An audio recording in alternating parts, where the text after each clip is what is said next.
Bear Down Bears fans, another edition of the Chicago Bears podcast coming your way. Pat the designer, Lance Briggs. Yes. The draft is over, Lance, and we can finally see what this Bears team is going to look like. Also got to take a look around the North. There's some, I hate to say it, they got better. Like the North may be the black and blue division again. If the Bears turn into who I think they're going to be. That's good. We may be the black and blue division again. That's good.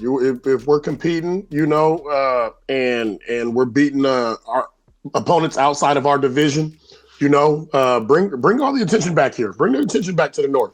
Hey, I love it. We're going to have a lot of fun on today's episode, looking through the draft, looking through some of Mel Kiper's grades that he gave on this draft, and giving our own grades on the drafts out here. Hit that like button, subscribe to the page, leave a 5-star review. Y'all know what to do. Today's episode is brought to you by the Hard Rock Casino in Northern Indiana. Las Vegas style gaming, just 30 minutes from Soldier Field. Exit 6 right off of I-80 94. All right, Lance, let's break this down. Let's go through it, right? Let's go through it kind of based on days that we saw people go, which makes it very easy because we didn't do a ton. Right. Well, I guess we kind of did a ton on day 2, day 3, kind of. Yeah, we'll see. But first round, first day, we come away with Caleb Williams, who I've heard if he wins his first 4 games, I believe you said, you will be painting the fingernails in support of our quarterback. Is that what I heard there? You heard right. Is that what I heard on that one? Okay. You heard right. We're going to hold you to that, Lance. I want to see. Now, what color scheme you going with? Because this is going to be, first off, I need to fly out to Arizona because we need to vlog all of it. Because I need to see you walk into a nail salon being Lance Briggs and go, I need blue and orange on this mug. Oh, yeah. Come on. Listen. If I'm going to go all out. I may have landscapes on my fingernails and all that good stuff. But, listen, if it happens, I will honor my word. I love it. Let's hope he wins those first 4 games. But what'd you think of the first round? What would you give on your grade of the first round? Bears go Caleb Williams. And on top of that, they add another dominant weapon in Rome Odunze. It's an A. It's an A for me. You take the most talented quarterback in the draft, and then you take one of the most talented receivers in the entire draft as well. You can't go wrong. I think what I was thinking as it happened, as Odunze got selected, it further let me know that I know how the organization feels about Braxton Jones. Right. Now we have an idea now, because right now we're taking these commercial guys that everybody knows. I've been through a lot of drafts where, that top receiver he's eludes the Bears draft, and we get the second or third tier type of guy in the draft. So it is actually nice to be able to say, okay, we have an opportunity. I feel comfortable with what we have surrounding this guy. Let's go get the name brand guys. Let these guys grow together. Do you feel like, because we heard a lot of talk around this, and I do love the addition of Rome Odunze. I love going to get Caleb Williams and pairing him up with hopefully the guy who, listen, when you see these guys together, they look like they are best of friends already. That's what you love to see starting off a career together. Do you feel like, though, with that 9th overall, go ahead. That's a receiver's job. All right. You want your best friend to be the quarterback. He's the guy throwing the ball to you. You'd be foolish not to be friendly. Hey, so you said it would have been wild if he was like, hey, Caleb, I'm doing an interview right now. Chill out, dog. Yeah, chill out, man. Chill out. I ain't got time for all that stuff right now. Do you feel like the Bears maybe missed an opportunity to add on the lines early in that, or are you okay with kind of them just going, hey, we got the receiver, we got the quarterback. Yes, we could have added to the line, but we have pieces here already. We'll see. We'll see. My philosophy is a little bit different than the Bears. So right. I'm not disappointed. I'm not disappointed with the draft. I think the only question mark I really have the draft is drafting the punter at 4th in the 4th round. We'll get to that. Right. This is a very talented draft, man. It's a very talented draft, and we took a punter in the fourth. All right. Let's get through some of these. So day 2, we did address the line a little bit. An interesting name here, Kieran Amaji. I think that he is to me, he dropped a little bit in the draft because of the torn pectoral last year. But when you see him, I mean, a monster of a player, 6'5", 318 pounds. You heard Ryan Poles kind of talk about, don't know if he competes for a starting job this year, but he does have the versatility, played guard his freshman year. So we know that on that left side, Tevin Jenkins could be a question mark there. Do you like this pick? How would you grade this pick of Kieran Amaji in the third round for the Bears? Third round is a valuable pick, so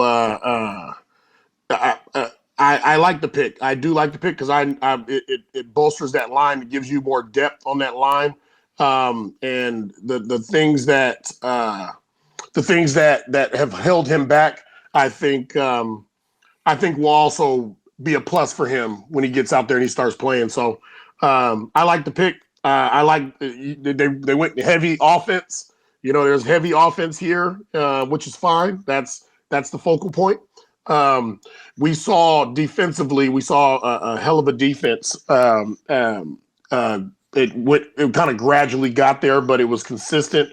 We saw a hell of a defense. I really would have liked to have had an interior guy or another pass rusher, or at least an interior pass rusher. But it's fine. It's fine. We did get a defensive end, and we'll see what happens. We'll see what happens. Do you?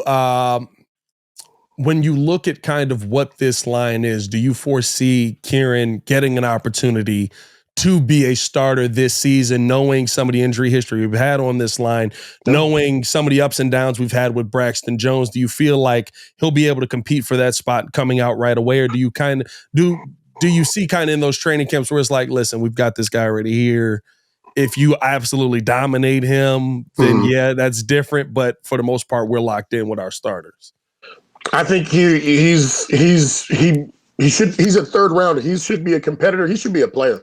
Right. You get real good value right there, in that third round. So I think he certainly competes. The way that the injuries go in the NFL. Yeah.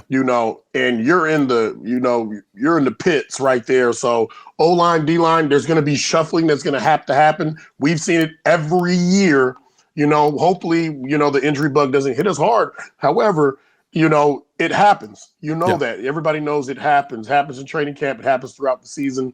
And so there's going to be some shuffling. If you have a guy like that can be a swing man and play multiple positions, that gives us a kind of a safety blanket for, Tevin Jenkins goes down, Nate Davis goes down. We have a swing guy that can play multiple positions. And Kieran, I mean, he's out of Yale. So a little bit different competition, and not to say he wasn't competing with some big name people, but is it interesting? Pole's a BC guy, he's kind of a, you know what I mean? Yale's not far from him, I'm sure. He wants the smart guys, dog. He wants them smart guys that can get in there and play the cerebral game of the game. And I'm not mad at that. How would you evaluate how like a lot of GMs are looking at, I guess, not as many or maybe not as big name schools as often as we used to see back in the day? It used to be if you were Alabama, Georgia, and you're still getting those, right? But like those big name, these guys make football players schools, you knew those players were coming off of the board. Where I think now, like the thing I looked at in this draft was like, okay, we're getting some Kent State guys in there. We're getting some Yale guys in there, right? BC. I mean, like, how do you think it's changed as far as the competition level where people are willing to say, I see the traits, I'm not worried about who they were going up against? Well, I don't know if that's the going trend every year, but if they are finding the top players that play at Kent, James Madison, whatever, wherever it may be, to me it means that they're really doing their homework. They're really doing their homework, and I think the lazy eye says, okay, I know I can get a guy off Alabama, I can get a guy off LSU. the guy that's really working says, hey, listen, there's a guy, okay? He's down at Kent State. He's been a starter for 3 years. He's durable, and I've seen him against tough competition, and he can play at this league. I applaud that. It's so interesting to me now because I feel like when the biggest knock on all of those guys, which hasn't changed realistically, is, well, the level of competition that they're playing is different, right? They're not playing against NFL players every day. They're going up against, what they say? Somebody said, I think it was Xavier Worth. No, it couldn't have been. One of the receivers in this draft was like, well, when you're going up against an accountant every time you got a DB lined up against you, I would hope you put up good numbers. Do you think that people are more looking at traits now than the level of competition, or do you think that the level of competition still has a massive amount of importance in the draft? Level of competition still has an importance. You have two guys that are uber talented. One's playing in the FCS championship, one's playing in the FBS championship. There is a difference, and if both of them are capable, more than likely the guy that's in FBS is going to get drafted first. I don't think that changes. Right. So it's the measuring stick. There's a measuring stick, especially if the guy at FBS is playing in a lot of the top games against a lot of the top teams. He's playing Michigan, he's playing Alabama, he's playing LSU, he's playing Texas, so that's still a measuring stick for transition to the NFL. Absolutely. Let's keep it going. Let's finish out. Day 3, I think, was the day that you were most interested in there. It's because at 122nd, the Chicago Bears, who, listen, I get it. I understand it. I know why they went and got this guy. But they selected a punter 122nd overall. Now, he is the best punter in college football. He's one of those punters that I do think that we will notice on a Sunday because he will be pinning teams within the 5, especially with how some of the new kickoff rules and things will play out. But what were your thoughts when you heard the hype that led up to it? My man that was doing the call was like, the best team in the NFC, the best team in the world. We select the punter. What were your thoughts when Tory Taylor got selected 122nd? My thoughts were we couldn't have gotten him in a later round. Again, this is a very talented draft, and it speaks to its talent that we drafted a punter in the 4th round. This is a tough place to punt. It's a tough place to kick. Yeah. Okay. We have days where we've had 50-mile-an-hour winds. So I look, a great punter. I value special teams. I think it's so important, and having a guy that can pin people down helps your defense, helps your team.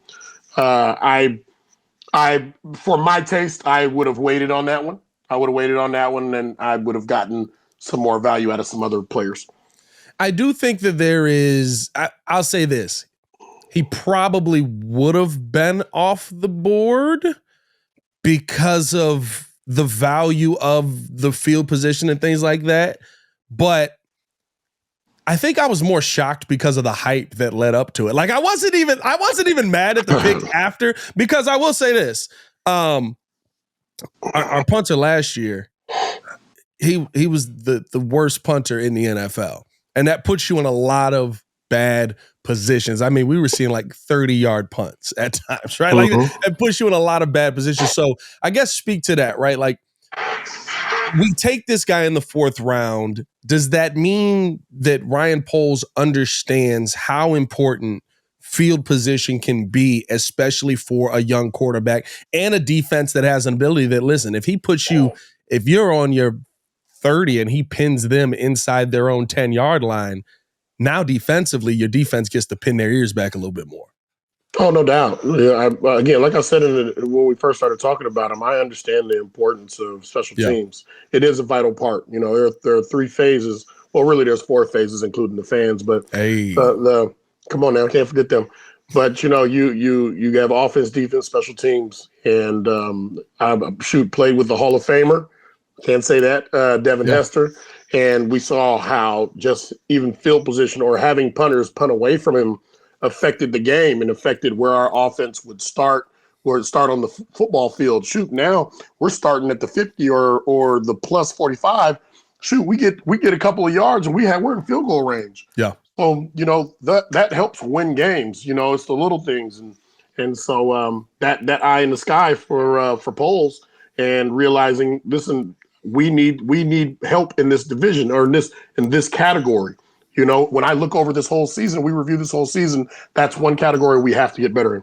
Yeah. And it's one of those things to me where when I heard the pick, I was a little stunned, but when you go and look at how bad last year was as far as field position, how many times the Bears were starting off in struggling spots where it's like, my God, we got to literally stop these guys from dealing with a lot of the conditions that benefited you guys in 2006, right?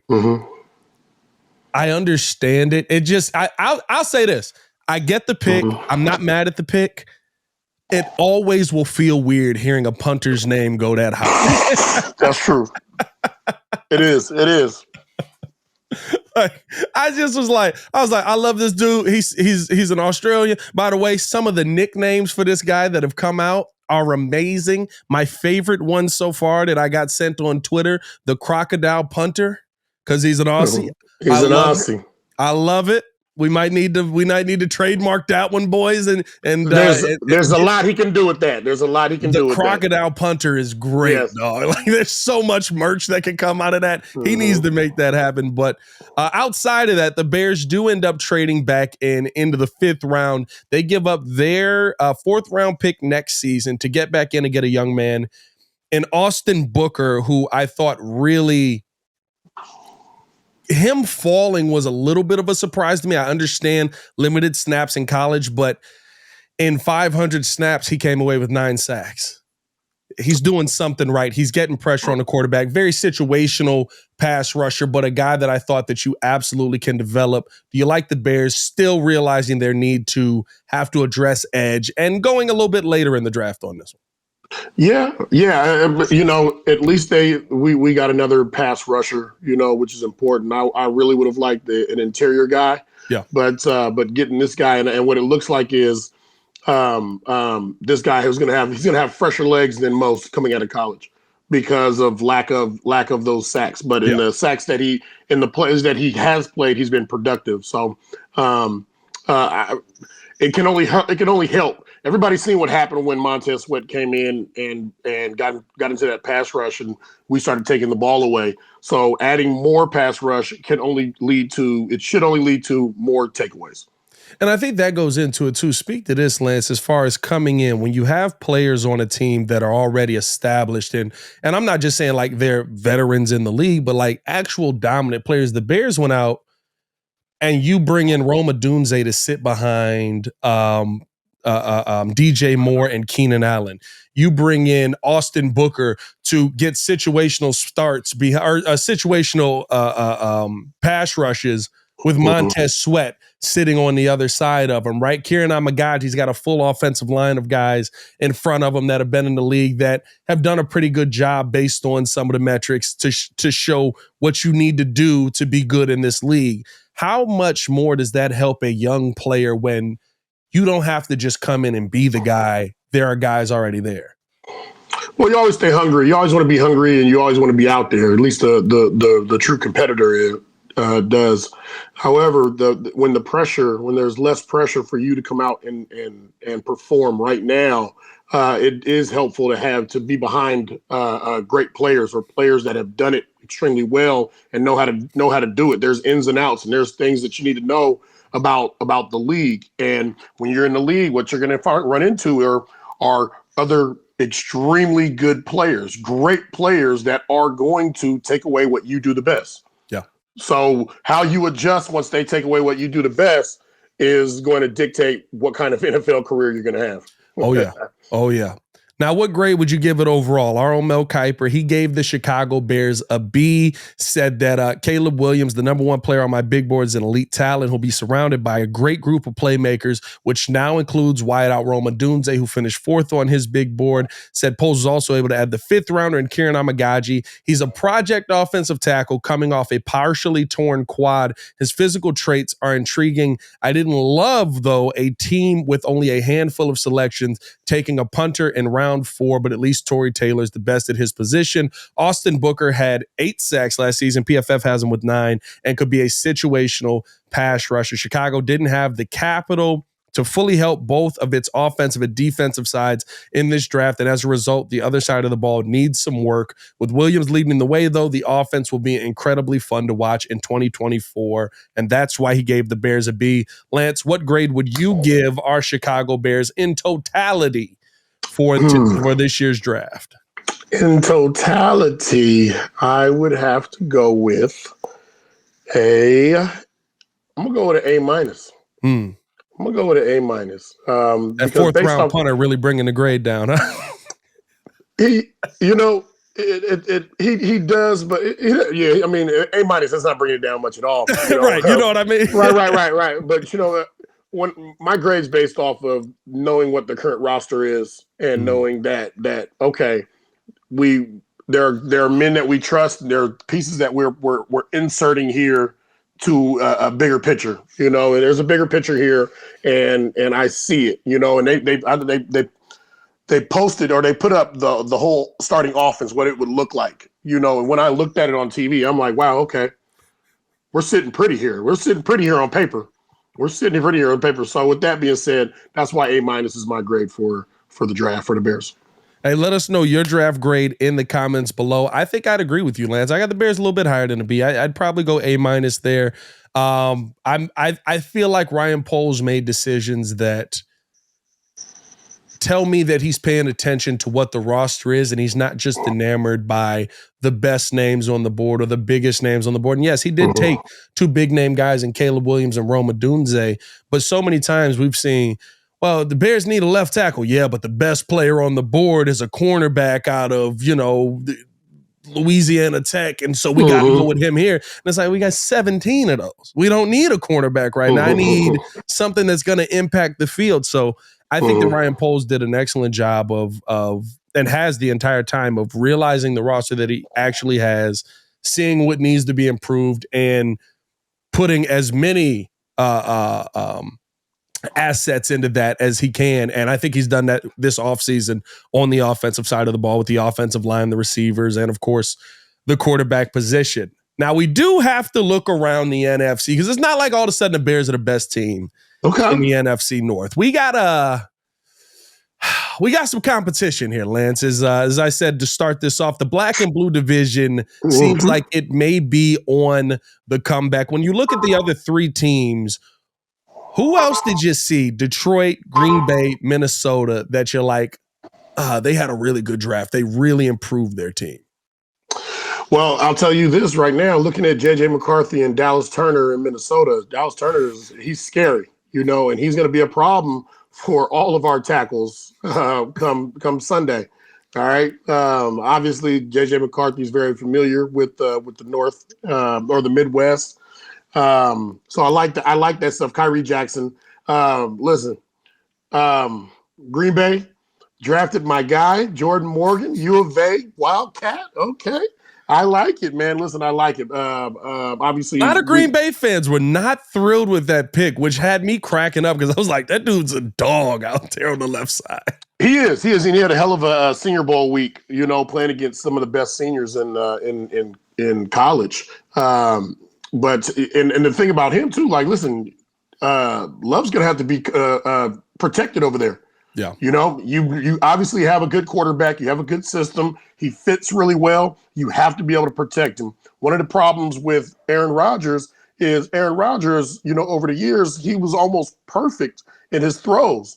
The only way to get Aaron Rodgers, to defeat Aaron Rodgers sometimes is to get to him. When you get to him, he's fragile and he gets hurt. And when you get him out of there, now everybody has a chance. Anytime, man. I missed that Khalil Mack game, bro. That first game of the season when he was just all over Aaron Rodgers. That was such a great time. I think that may have been the greatest time in Bears fandom in the last 6 years. It was a good moment. It was a good moment, sir. It was a good moment, man.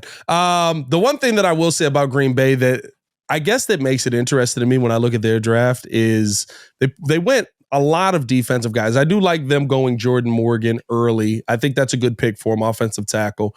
But then you go Edgerrin Cooper, you go Javon Bullard, Tyron Hopper. I feel like they've had so many good defensive pieces. Their problem hasn't been over the last couple of years. I mean, I think they have 9 first-round picks on their defense. Their problem hasn't been the players. Their problem has been how you've called the defense, how you've put these guys in position. They made a change at defensive coordinator last season. I want to see how that's going to play out. I'm almost a little bit like, there's a part of me that's like, I'm kind of happy they went all defense because I don't know if they're going to call the defense the right way. And I'm more worried about Matt LaFleur than I am about the new DC, hitting the ground running up there. The calls. The problem with that is that the calls are the calls. I think there's more of an, if they're not executing properly or executing the way that you want to successfully, then there's more faults in their fundamentals. There's more faults in those things, their communication on the field or lack of communication. There are things there are nuances, to all of these coverages that they're not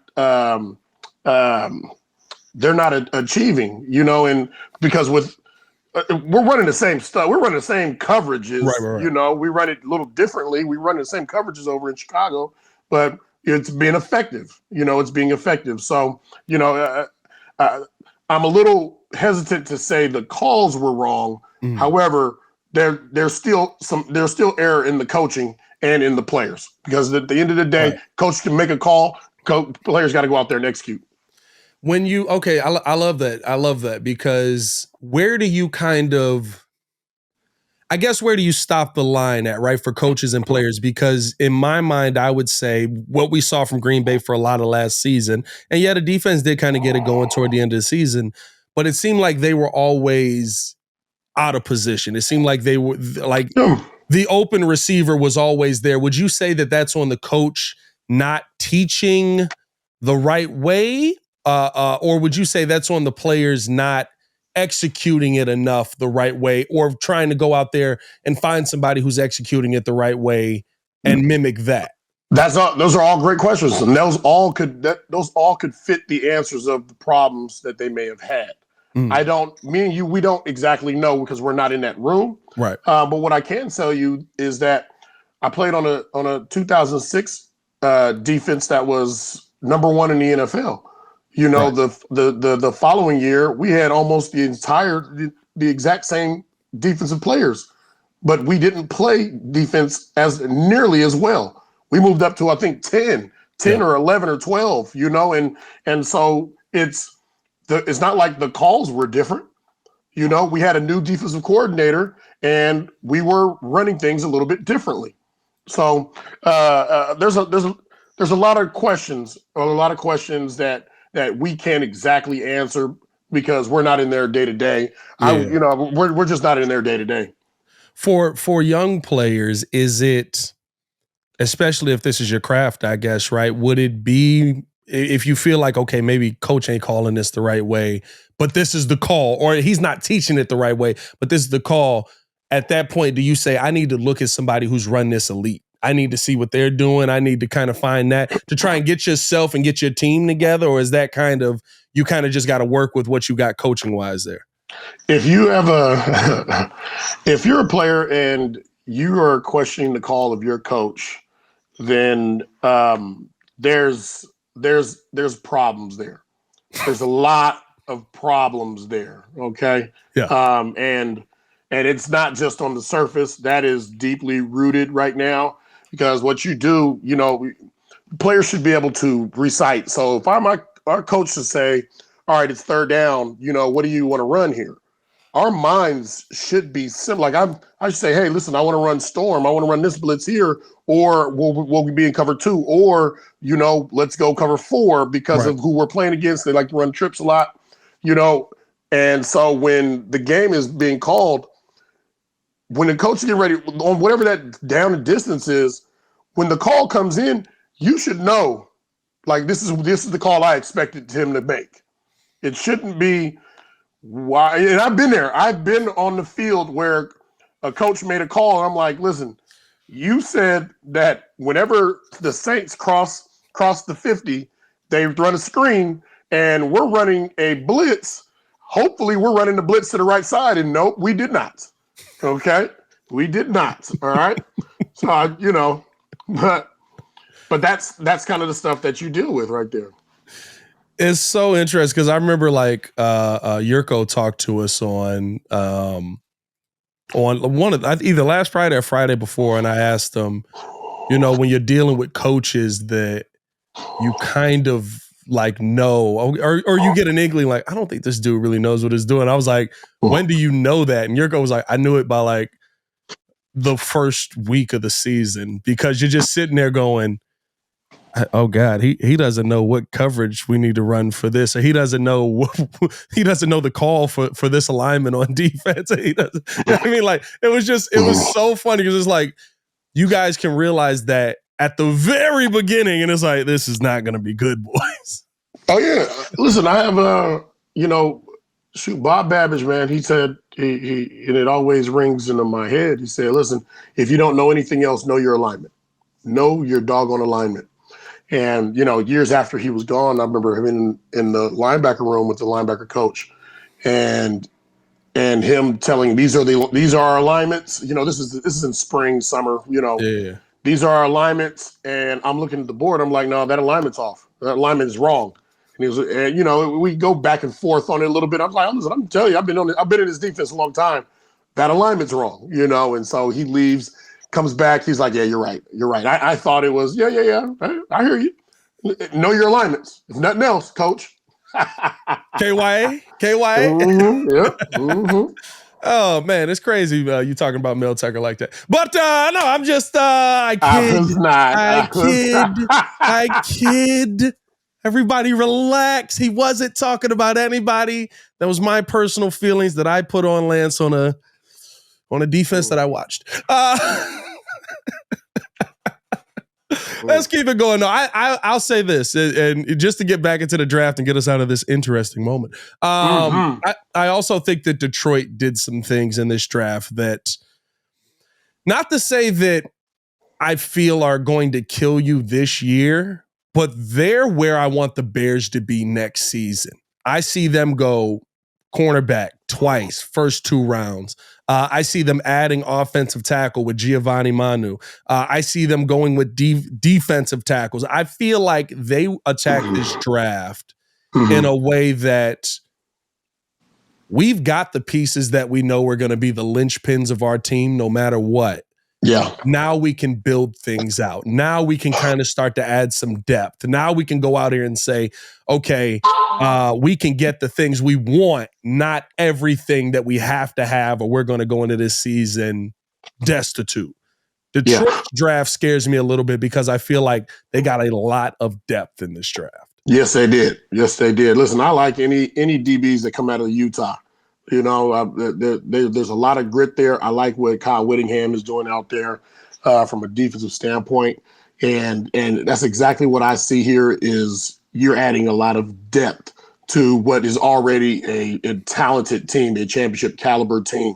Now, what we need to do is we need to help their coach draft better decisions in key game moments. How about that? You don't like the aggressiveness. I mean, listen, I love it. You're going to live by the sword. You're going to die by the sword, too. All right? This is going to cut you right across the neck. Well, let's be real. If a ball doesn't bounce off of Brandon Ayuk's head straight into the air and into my man's hands, they head into the Super Bowl. I mean, it was a tough second half. I'll say this. Do you like at least that he's consistent with his aggressiveness, or do you think that that's a detriment to the team? No, it's It's their style. It's how they play. It's their style, and I can appreciate it. You know, and there is a time though where you say, "Listen, guys, I know what we always do. But in this moment, we're going to kick this thing. We're going to kick this ball right here, and we're going to get ourselves into the Super Bowl. All right, we are minutes away from going to the Super Bowl, and no one in Detroit is being able to taste this right here. I think we should do this. Make this decision. Yeah, I hear you, especially with hindsight. I feel like all of a sudden, and I'm not saying that it would have happened, but we know that they kicker had some issues with some of them lengthy field goals.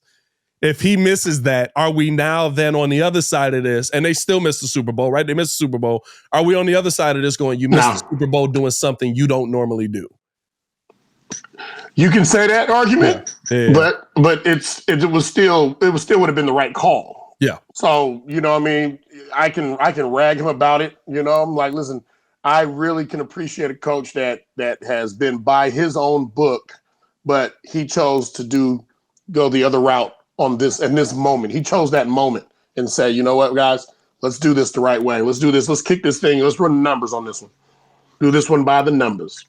As a defensive player, do you like when offenses are more aggressive? Hey, yo, hold on now. What was that ringtone? Let's calm down, brother. That was a little, what was that? Shoot, I forget her name. Timu. I forget her name. Yeah. I forget her name. Is the discount website? It's the discount website that gets all what's the name? Yeah, I know. Tyler? You talking about Tyler? You got a little Tyler on the phone? No, that's not. It's not Tyler. Oh. It'll come to me. It'll come to me. Give him a second. As a defensive player, do you like when a coach is aggressive like that because you know there's a trust in you that if we're aggressive on this, we're gonna get the ball back because we got a defense like that? I mean, I like that aggression. I do. You know, and that's our motto. We live and die by that motto. However, you know, a congregation of the minds, you know, in this moment and saying, hey, listen, guys, there's a situation that's going to happen here. Let's do this. Let's do this. I know we always do that, but let's do it this way. All right. You know, we've been really lucky with our calls, with our judgments all year long. All right. Let's not lay our destiny into luck again. When you look at the NFC North right now, we've talked about all three teams. I mean, listen, I think all three teams really took a step forward. J.J. McCarthy's got to have J.J. McCarthy is coming into I don't know if I can say, well, kind of. He's coming into a very Caleb Williams-like situation where I get to drop back and look to my left side if they pay him. And Justin Jefferson is standing over there. I get to look to the right. Is that Jordan Addison running wide open down the middle of the field? Like, he's in a really good spot. Not what your prediction is, but as a former Bear and a Bears fan, what is your expectation of this team in the North this season? How well will they run the ball? How well will they protect them? You know, defensively, are they going to be able to keep them in games? Are they going to be able to reduce the amount of points that each one of these other NFC North teams can score? Yeah. Jordan Love has shown that he can put points up. He can do it. You know, I mean, he can throw the tight ball. You know, the Bears are on paper right now. They look like a very formidable doggone team with a lot of weapons. They have some swingmen and on the offensive line. And so if we were to get hit with an injury bug, you know, we can move our guys around and still feel like we're okay. They have a defense that was taking the ball away. They were playing at their best toward the end of the year. You know, so there's a lot. And obviously, you know, what's going on with Detroit. You know, they're the reigning champion. So if there's any NFC North has to go through them. Yeah. So there's a lot of questions that have to be answered more so than what my expectation is of JJ. This is not Michigan. You will not have the best defense that's going to run through guys. You're not going to have the best run game that can run through teams. All right. This is an even slate. So now we get to see what you really can do. When you look at even Caleb Williams, how much of an impact can a rookie quarterback have on, and I know the tag, the generational and all of that, but how much of an impact can he have, especially when you look at the NFC North last season, where the Bears had for the most part, defensively, most of the games were okay, right? Outside of the last few minutes of 2 minutes of that Detroit game and the first Green Bay game, they only allowed 19 points to Minnesota the first time around. They allowed 10 points to Minnesota the second time around. They allowed 17 points to Green Bay second time around. They allowed 13 points to Detroit second time around. This Bears defense actually did a pretty good job versus the NFC North once they added Montez Sweat in there. Do you think that Caleb Williams will be able to do enough to get them over the hump this season? I don't see any reason why not. I think there's growing pains to playing in the NFL. Yeah. You know, it's again, players like Patrick Mahomes, you know, they're rare. They're rare, you know, and so the hope is that he's as rare as that talent right there, and he can come in and shine right away. The expectation, however, needs to be one that's met with more patience. You know, it has to be a little more patient. I know us Bear fans were starving for a win, you know, but again, this is a rookie kid, and he has to be at least treated that way. You know, that this guy he's new to this league, and if he comes out and surpasses what our expectation is, awesome, great for us. If which more than likely will be where quarterbacks usually go, they have their setbacks, they have some pitfalls, but we see progression. That's more realistic than the previous. I'll ask you this, because I do have a high expectation on Caleb Williams, but it's not high in the sense of the NFL. It's high in the sense of what the Bears have had in their history. I think in year one, we can be heading into year two. Now, you got to repeat it in year two, but we can be heading into year two saying we have the best quarterback in our history. Is that too high of an expectation when I'm saying give me 4,100 yards, 24 touchdowns, 8 interceptions? I would say that gets you to the best quarterback in our history right now, because we haven't had a guy that consistent with that many passing yards, which, by the way, is like 235 yards a game now because of how many games there are. Yeah, right. Yeah. Listen, that's what we're all hoping for. Yeah. You know, I mean, that's what we're all hoping for. That's what the pick says. You know, I get hesitant because of the pressure that we put on these young men that are coming out here, and for him now to have to fill shoes to say, okay, you are the guy that's going to put up these crazy numbers, and that's what I'm expecting, and that's what you're going to do, and you're going to bring me a championship, and not understand that this is a day-to-day, a week-to-week league, you know, of him getting better each week. You know, I hope that he's all that in a bag of chips. I hope so, you know. But I'm also willing to be patient to watch him develop and be the guy that we need him to be. I hear you, and I'm absolutely willing to be patient. But I think it's almost like our expectation as Bears fans sometimes is, I'm not asking him to be the best in the NFL. I'm asking him to be the best in our history, which is a history that is littered with mediocrity. And I think that, like, when you look at a 4,000-yard passer, how many of those do we see every year now, where it's like, this is the norm, and we're the only ones missing out on the party at this point? You know what I mean? Like, I guess my expectation of Caleb Williams maybe it's not even that high in an NFL standpoint. Make us a modern offense. Make us normal. Get us to that point to where maybe it's a middle of the pack, or it's a, you know, top 15, top 12 offense, but you're putting up just regular numbers that most other teams can go out there and put up on a week in and week out basis. Not a hot 6 weeks and then you struggle for 4 of them, and then you have an okay 2, and then you have another hot 3. Just be careful what you ask for. Yeah.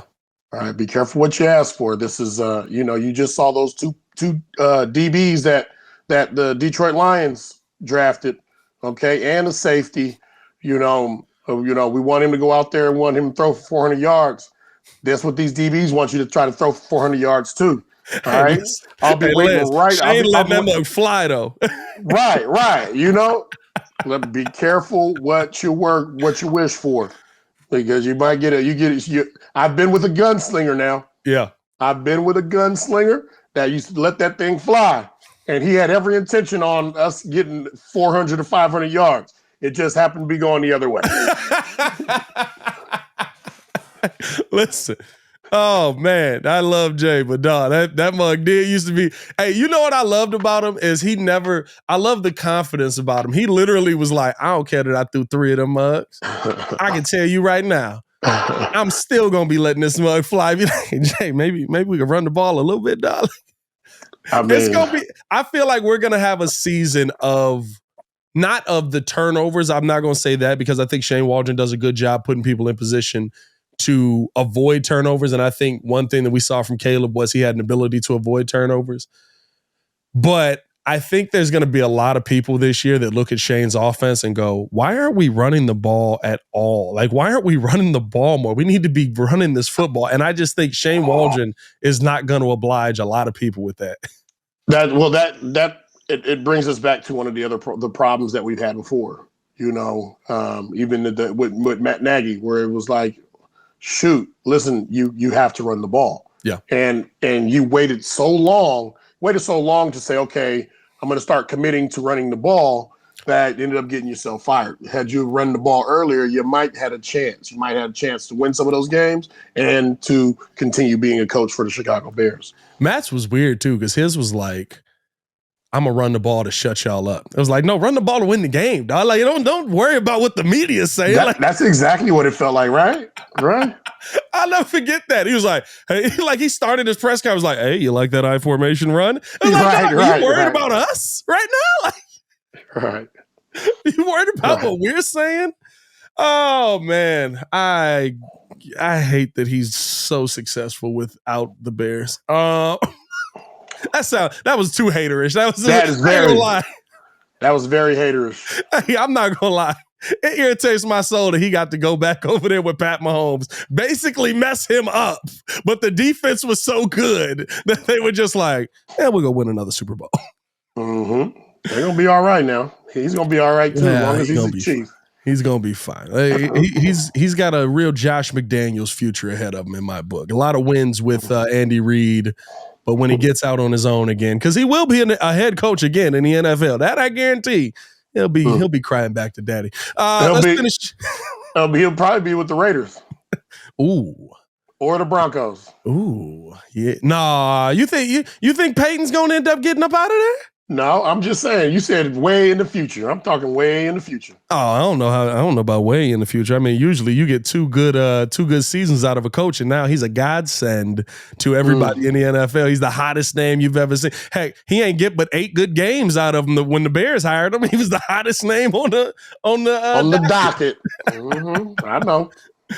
Oh, let's finish it out here, Lance. I want to talk about the royalty of the McCaskies, because there keeps being this circulating rumor that the Bears are going to end up being forced into doing Hard Knocks. Now, there's no surprise that the Bears have been opposed to Hard Knocks. I think they've been asked to do it probably every year for the last 15 years, and they've never actually been put up to doing Hard Knocks. And I've always believed that it is because the McCaskies are NFL royalty because of the Hallases and what was built up before, and the history of the NFL going through Chicago, that every time they ask, they just go, stop asking us, we're not going to do it. And they go, all right, we'll find somebody else. Well, I mean, they don't want to do it, and I'm good. I was always good with it too. I remember Lovey talking about it a few times, that asking how guys felt about it.